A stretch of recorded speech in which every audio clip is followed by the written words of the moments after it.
नमस्कार, आप देख रहे हैं उजियारा उद्देश्य न्यूज चैनल। IIF समिट में गूंजा यूपी का नाम, निवेशकों की पहली पसंद बना प्रदेश। होटल ताज गोमती नगर में आयोजित चैंपियन स्टेट समिट 2025 में उत्तर प्रदेश के $1 ट्रिलियन अर्थव्यवस्था बनने के लक्ष्य पर व्यापक चर्चा हुई। इंडियन इन्वेस्टर्स फेडरेशन IIF और फिल्म इन्वेस्ट यूपी के संयुक्त तत्वावधान में आयोजित इस दिन भर चले भव्य कार्यक्रम में देश भर के वरिष्ठ सरकारी अधिकारी, कॉरपोरेट लीडर, वित्तीय विशेषज्ञ और सांस्कृतिक हस्तियां एक मंच पर आईं।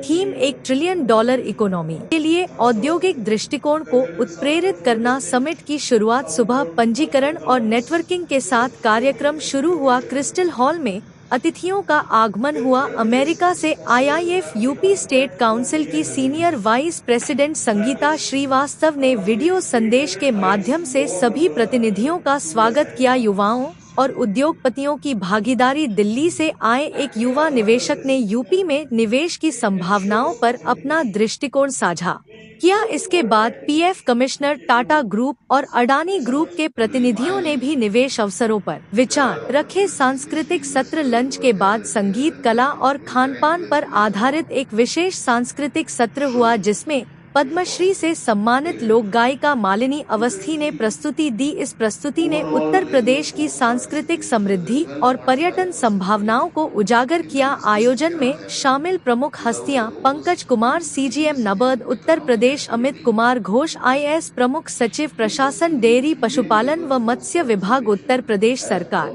भुवनेश कुमार IAS अतिरिक्त सचिव IT एवं CEO UAID भारत सरकार, अश्विनी कुमार गुप्ता क्षेत्रीय PF commissioner, Lucknow Pradeep Bakshi MD CEO Voltas Tata group, Ajay Thakur CEO TGI SME capital advisors LLP, Anand Singh Visen head corporate affairs north, Adani group. विकास की दिशा में ठोस संवाद, उत्तर प्रदेश की समग्र विकास गाथा पर आधारित सत्रों में बीते 8 वर्षों की उपलब्धियों और अगले दशक की योजनाओं पर चर्चा हुई। बिजली, पर्यटन, IT, औद्योगिक निवेश, MSME और स्टार्टअप्स को आगे बढ़ाने के लिए सरकार की रणनीतियों को रेखांकित किया गया। निवेश और नीतिगत सुधार। एक विशेष सत्र में नवीन क्षेत्रों में निवेश, ईज ऑफ डूइंग बिजनेस और इंफ्रास्ट्रक्चर सुधार पर जोर दिया गया। समापन सत्र में IIF के वरिष्ठ सदस्यों ने समिट को सार्थक बताते हुए नीति और पारिस्थितिकी तंत्र सुधारों में सहयोग का संकल्प दोहराया। इंडियन इन्वेस्टर्स फेडरेशन IIF की भूमिका। IIF एक गैर लाभकारी संगठन है जो भारत और अंतर्राष्ट्रीय स्तर पर निवेशकों के हितों की रक्षा के लिए कार्यरत है। इसका लक्ष्य है 2030 तक 20 लाख से अधिक हितधारकों को जोड़ना। IIF सरकार और निवेशकों के बीच पारदर्शिता, विश्वास और पहुंच को मजबूत करने के लिए एक प्रभावी मंच बन चुका है। आइए देखते हैं प्रधान संपादक ए रामा जन्मे है दीन दयाल, दुनहु कुल तारन, दुनहु कुल तारन हो। जय मंगल गायर, मंगल गायर सबद सुनावई हो। एहो वह बैकुंठ ही जाई, परम पद पाई, परम सुख पावई हो। ए रामा वह बैकुंठ ही जाई, परम पद पाई, परम सुख पावई हो। और जो बाकी सुर साज के संग सुनना चाहते हैं तो 27 तारीख को कार्यक्रम है सावन, आप सब अवश्य पधारें।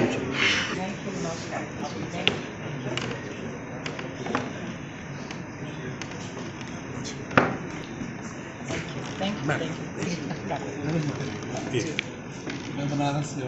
अरे मैं तो कलाकार क्या बात।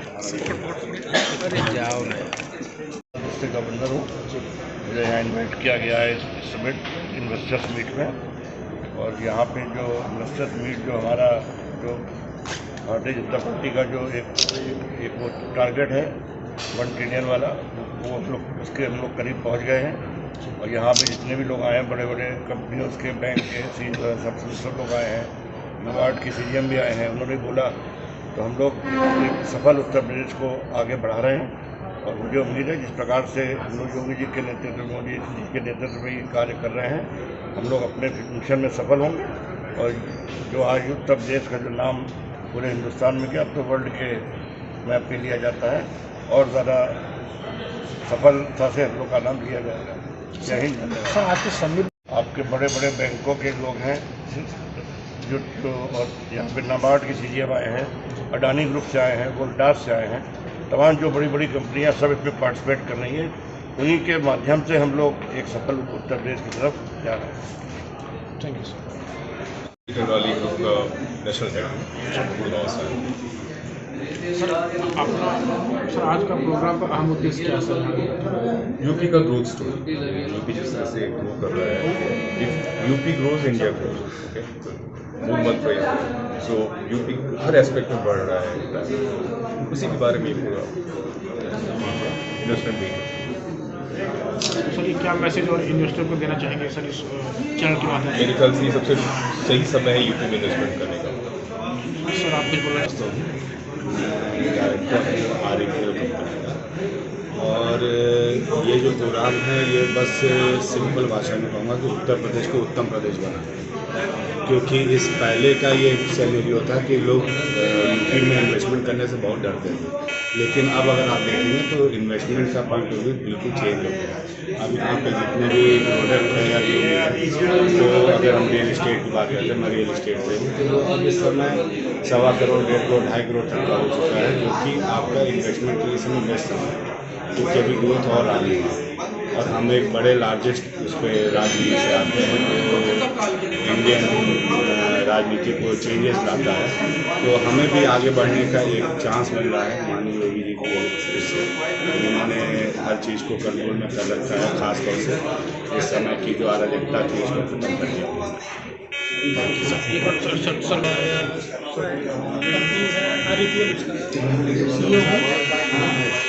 और अगर आप देखें तो जैसे हमारा यूपी है वो अपने आप में एक देश है, एक राष्ट्र है, और अभी जो सही समय है यूपी में इन्वेस्टमेंट करने का। यूपी जो कि कार्यकाल में काफ़ी अच्छा ग्रोथ कर रहा है, इस हिसाब से अगर यूपी में इन्वेस्ट इस तरीके से लोग कर रहे हैं, यूपी ग्रोथ करने वाला है, तो आने वाले टाइम में यूपी अपने आप में एक ग्रोथिंग स्टेट रहेगा। आज के डेट में अगर हम बात करें तो यूपी पूरे भारत में दूसरे नंबर पे ग्रोथ पे आ चुका है, और यहाँ पे अच्छे इन्वेस्टर्स आ रहे हैं। अदानी करीब 1000 करोड़ का इन्वेस्टमेंट कर चुके हैं, बाकी इन्वेस्टर्स भी यहाँ पे प्लान कर रहे हैं आने के लिए।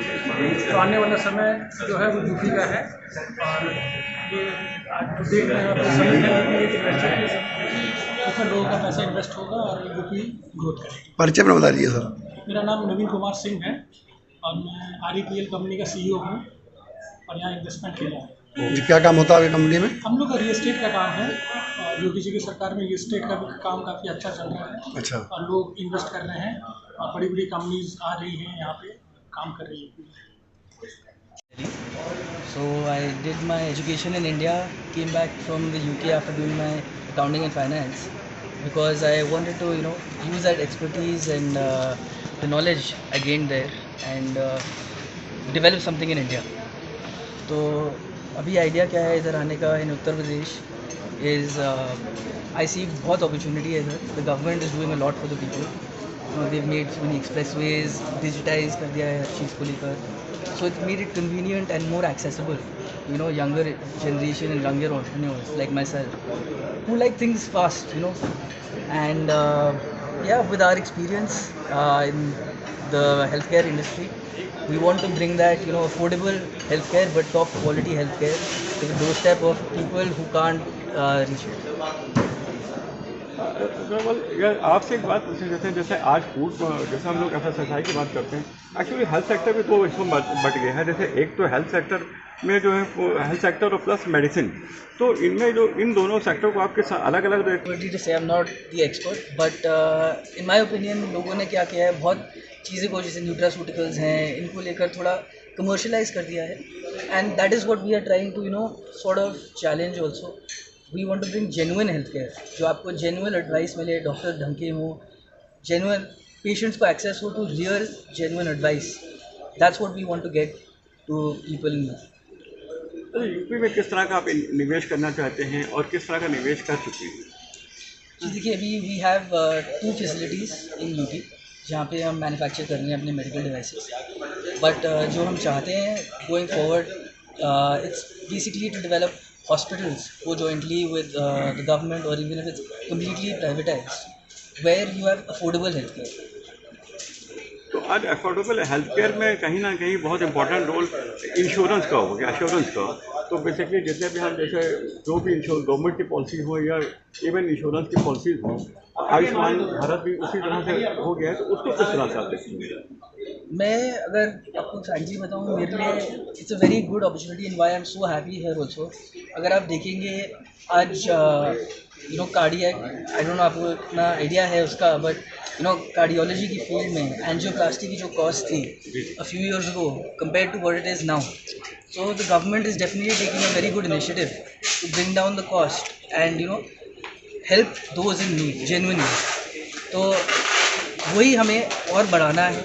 अभी सबको सिर्फ कार्डियोलॉजी के बारे में पता है, we want to take it to other things like आज कैंसर कितना ग्रो हो रहा है, उसकी ट्रीटमेंट कितनी एक्सपेंसिव है, we want to make that affordable. तो क्या गवर्नमेंट के साथ आप पब्लिक प्राइवेट पार्टनरशिप में कुछ हॉस्पिटल को भी ऑपरेट करेंगे?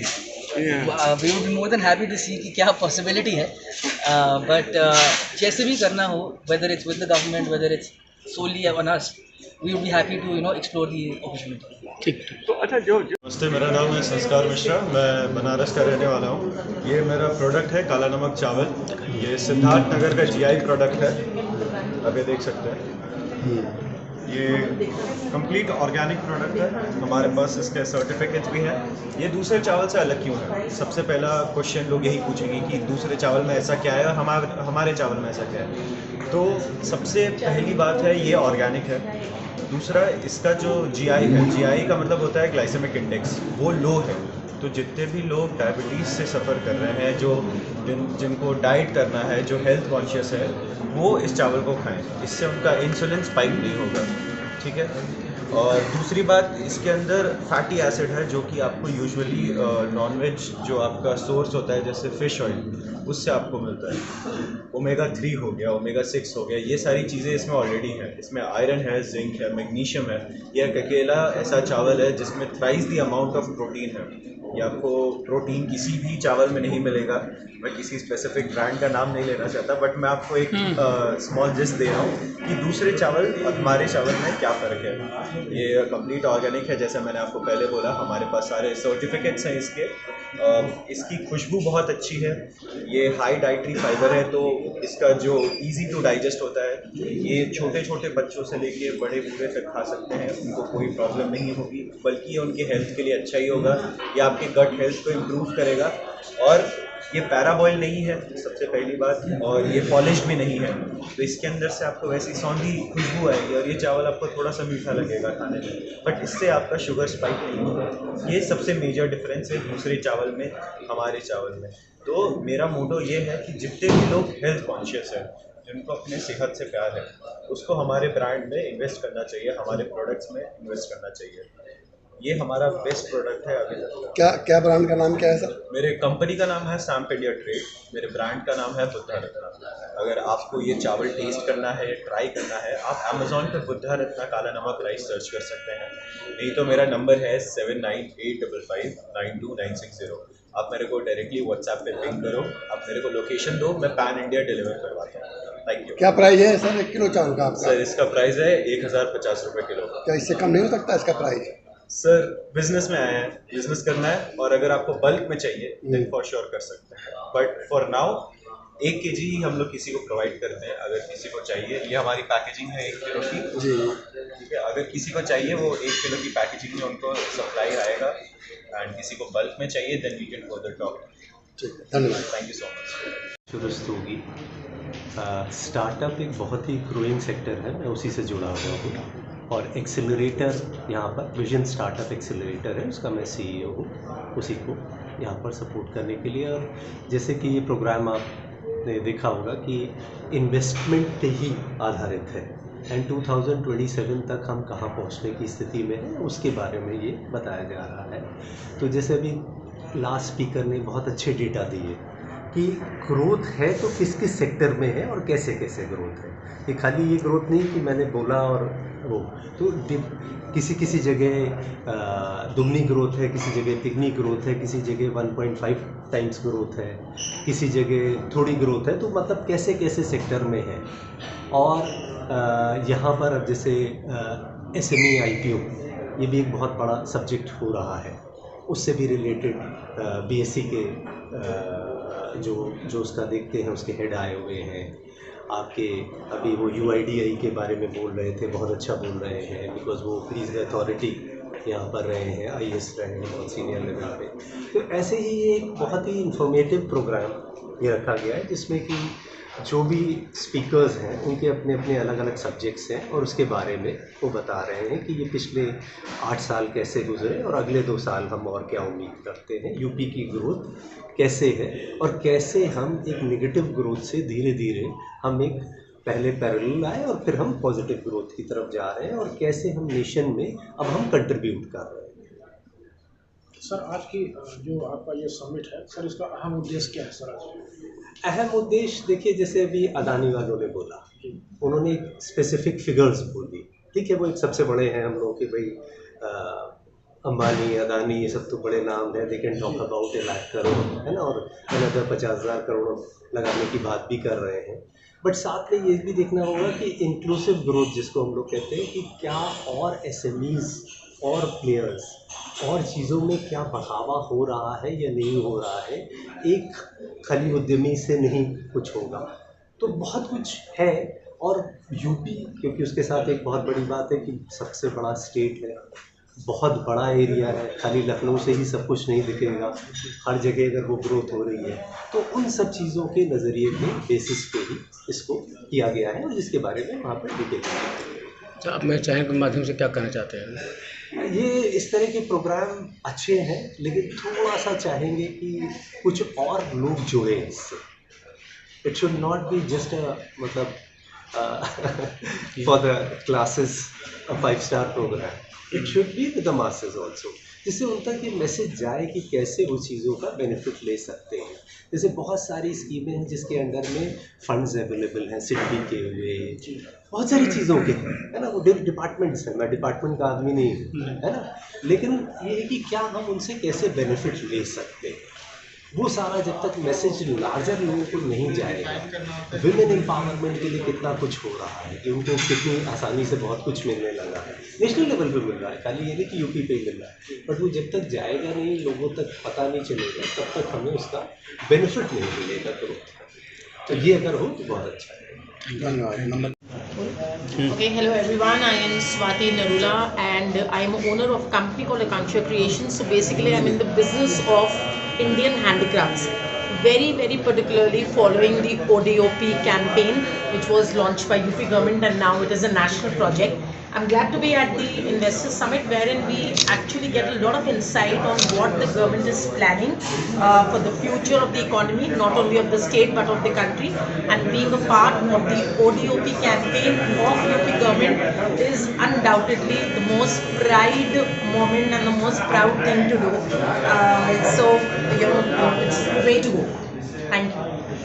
मेरा नाम आकाश कुमार जैन, मैं नीम कुमार अशोक कुमार ज्वेलर्स फर्म का ऑनर हूँ।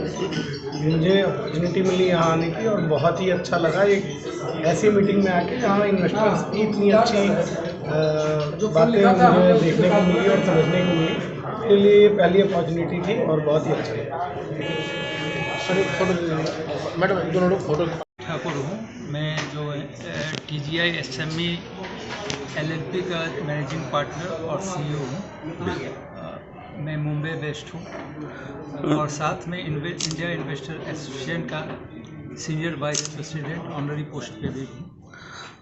मैं एक्स हेड था BSE SME स्टॉक एक्सचेंज का, और इंडिया में जो SME स्टॉक एक्सचेंज बने उसको बनाने में मेरी बहुत महत्वपूर्ण भूमिका रही, जिसके चलते आज के दिन में 1200 SMEs जो हैं इंडियन SME स्टॉक एक्सचेंजेस पे लिस्टेड है, जिन्होंने कुल 35,000 करोड़ रुपये मार्केट से उठाया प्राइमरी मार्केट के द्वारा, और 50,000 करोड़ रुपया सेकेंडरी मार्केट के थ्रू उठाया और आज ये एक बहुत रॉबस्ट इकोसिस्टम बन के उभरी है।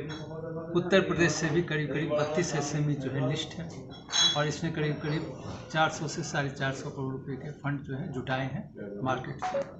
बहुत सारी अवेयरनेस प्रोग्राम्स यहाँ पे की गई है इंडिया इन्वेस्टर्स एसोसिएशन के द्वारा, CII, FICCI और दूसरे जो SME एसोसिएशंस हैं उसके द्वारा, और गवर्नमेंट जो है यूपी गवर्नमेंट वो माननीय मुख्यमंत्री योगी जी के अंदर SMEs के लिए बहुत अच्छी पॉलिसी भी लेके आई है और साथ में उन्होंने 5 लाख रुपये तक का अनुदान दिया है जो भी SMEs लिस्टिंग करने के लिए आती है SME स्टॉक में। जो कंपनियां लिस्ट हुई है उसमें हम काफ़ी ज़्यादा ग्रोथ देख रहे हैं, काफ़ी ज़्यादा बढ़ोतरी देख रहे हैं और मुझे ये पक्का विश्वास है कि आने वाले समय में ज़्यादा से ज़्यादा लघु और मध्यम उद्योग जो है अपने आप को SME प्लेटफॉर्म पर लिस्ट करा करके इस राज्य में एम्प्लॉयमेंट जनरेशन करेंगे और रोज़गार मुहैया कराएंगे जिसको हम कहते हैं। और स्टेट के जो यूपी स्टेट है जिसको मैं अभी उत्तम प्रदेश भी कहता हूँ, उसके ग्रोथ में, उसके विकास में सहायक होंगे। सर, जिस तरह आप ने बताया हम SME प्लेटफॉर्म पे हैं, लेकिन अगर हम ग्लोबली देखें तो हमारा जो रेशियो है वो 0 समथिंग में आता है। इसकी क्या खास वजह है कि लोग अवेयरनेस नहीं है या लोग दौड़ना नहीं चाहते हैं? नहीं, देखिए, अगर ये समय लगा कैपिटल मार्केट की इंडिया में शुरू से ही थोड़ी फाइनेंशियल अवेयरनेस में कमी रही थी, लेकिन विगत 2-3 सालों में जो है इसके प्रति काफ़ी ज़्यादा अवेयरनेस आया है। नंबर ऑफ़ इन्वेस्टर्स जो हैं उत्तर प्रदेश से काफ़ी ज़्यादा बढ़े हैं। इनफैक्ट अगर आप स्टैटिस्टिक्स देखते हैं तो ये नंबर 2 पे आ गया है जो इन्वेस्टर्स आज के दिन में कैपिटल मार्केट में रजिस्टर्ड है। तो मेरे ख्याल से समय के साथ साथ जैसे जैसे कैपिटल मार्केट या फाइनेंशियल अवेयरनेस बढ़ेगा, जैसे जैसे वो और दूसरी कंपनियों को स्टॉक एक्सचेंज पे लिस्टिंग करने से उनके फ़ायदे देखेंगे, मेरे ख्याल से वो भी आगे आएंगे और ज़्यादा से ज़्यादा कंपनियां लिस्टिंग होगी। तो इस प्रोसेस जो है दूसरे भी विश्व के बाकी देशों में भी काफ़ी स्लो रहे हैं। इनफैक्ट SME स्टॉक एक्सचेंज जो है कुछ ही देशों में सक्सेसफुल रही है, मतलब 2-4 आप देश में ही उसको सक्सेसफुल मान सकते हैं, वर्ल्ड में वो इतनी सक्सेसफुल नहीं रही है। लेकिन Indian SME stock exchange SEBI के सपोर्ट से, गवर्नमेंट ऑफ इंडिया के सपोर्ट से और स्टॉक एक्सचेंज के मेहनत से ये काफ़ी ज़्यादा इसमें हम प्रोग्रेस देखने को मिल रहे हैं। काफ़ी ज़्यादा लोग जुड़ भी रहे हैं और इसके प्रति जो है काफ़ी ज़्यादा जागरूकता आई है। तो मेरे ख्याल से देश से ऑलरेडी जो है अभी 1200 कंपनियां सूचीबद्ध हो चुकी है SME प्लेटफॉर्म पे और आने वाले समय में और यहाँ पे हो रहे हैं। लगातार हम देख रहे हैं कंपनियां काफ़ी लिस्ट होती जा रही, हर रोज़ IPO खुल रहे हैं दोनों स्टॉक एक्सचेंज पे। तो मेरे ख्याल से आने वाले समय में आप देखेंगे कि ये जो संख्या है वो काफ़ी ज़्यादा होगी। सर, क्या लगता है कि यहाँ पे इंडिया में भी जो ब्लू चिप कंपनी हैं वो उनको भी चाहिए कि MSME जो कंपनीज़ हैं उनको टेक ओवर करें या उनको फाइनेंशियल असिस्टेंस दें जिससे कि और ज़्यादा ग्रोथ हो सकता है? देखिए, ये दोनों दो डिफरेंट चीज़ें हैं। जहाँ पे एक्विजिशन वगैरह हो जाता है उसमें तो उस कंपनी की जो है अस्तित्व है वो ख़त्म हो जाती है। हमें ये प्रयास करना है कि हम कैसे लघु और मध्यम उद्योगों के अस्तित्व में, उनके सस्टेनेबल में, उनके विकास में अपना योगदान निभाएं। वो बड़ी कंपनियां भी कर सकती है क्योंकि वो बहुत सारे जो बिजनेस है इन छोटी छोटी कंपनियों को देती है। इनको हम इनको एंसिलरी कंपनीज भी कहते हैं। और इसके अलावा जो गवर्नमेंट पॉलिसीज है वो भी काफ़ी सहायक है। मेरी हर हमेशा यही SME से आग्रह रहती है कि वो फाइनेंशियल इंक्लूजन अपनी कंपनी में लाएं, क्योंकि बहुत ही ज़्यादा उनकी जो डिपेंडेंसी है, निर्भरता जो है वो लोन के प्रति है, डेट फंडिंग जिसको कहते हैं, लोन के प्रति, जिसके चलते उनके जो बैलेंस शीट पे कभी कभी ज़्यादा स्ट्रेस आ जाता है, वो NPA हो जाते हैं, डिफ़ॉल्ट हो जाते हैं। तो मेरी उनसे यही आग्रह है कि आप इक्विटी फंडिंग में जाएं, क्योंकि उसमें आपको हर महीने जो है EMI नहीं देना पड़ता है, आपके बैलेंस शीट से पैसा नहीं निकलता, आपके प्रॉफिट एंड लॉस अकाउंट से पैसे नहीं निकलते हैं और आपका ग्रोथ होता है, और ग्रोथ होता है, प्रॉफिट बढ़ता है, तो ज़्यादा से ज़्यादा इन्वेस्टर्स पार्टिसिपेट करते हैं और आपकी वैल्यू अनलॉक होती है और आप बड़ी कंपनियां बनती हैं। हमने ये पहले भी देखा है। रिलायंस जब लिस्ट हुई थी वो बहुत छोटी कंपनी थी, इन्फोसिस लिस्ट हुई थी वो भी SME थी, तो सारे SME से ही ब्लू चिप कंपनी बने हैं। तो मेरे ख्याल से अगर लघु और मध्यम उद्योग जो हैं इस देश में ये समझने लग जाएंगे, इक्विटी की इम्पोर्टेंस समझने लग जाएंगे, तो मेरे ख्याल से इस देश में एक बहुत बड़ी ट्रांसफॉर्मेशन हो सकती है। सर क्या यहाँ पे भी इंडिया में भी जैसे क्रेडिट डिफ़ॉल्ट स्वैपिंग जो है उसकी होनी चाहिए जिसकी वजह से इस सेक्टर में और ज़्यादा ग्रोथ हो सकती है? मेरे ख्याल से